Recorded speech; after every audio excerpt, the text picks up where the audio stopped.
तर इस्रायल अमेरिकेच्या हल्ल्यामध्ये अली खामेनींचा मृत्यू झाला. अली खामेनींच्या मृत्यूवर निवृत्त कर्नल अभय पटवर्धन यांनी नेमकं काय म्हटलंय ते बघूया.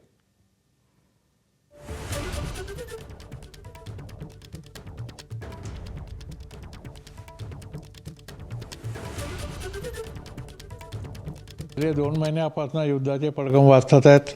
त्याच्यामुळे आयातुल्ला खोमेनी जेव्हा प्रत्यक्ष युद्ध सुरू झालं त्यावेळेला तो आपल्या ऑफिसमध्ये बसला असेल हे मला तरी शक्य वाटत नाही, आणि तेही आपल्या 30 मिलिटरी कमांडर सकट. तर असं होऊ शकत नाही. त्याच्यामुळे तो आपल्या ऑफिसमध्ये तर मेला नसणार हे नक्की आहे.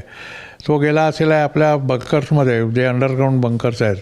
पण इस्रायलकडे आणि अमेरिकेकडे असे क्षेपणास्त्रे आहेत आणि बॉम्ब्स आहेत जे जमिनीच्या आत 150 फूट खोलपर्यंत जाऊन तिथल्या इमारती उद्ध्वस्त करू शकतात. तर अशा कुठल्या इमारतीमध्ये खोमेनी मरण्याची शक्यता आपण नाकारू शकत नाही. एबीपी माझा, उघडा डोळे बघा नीट.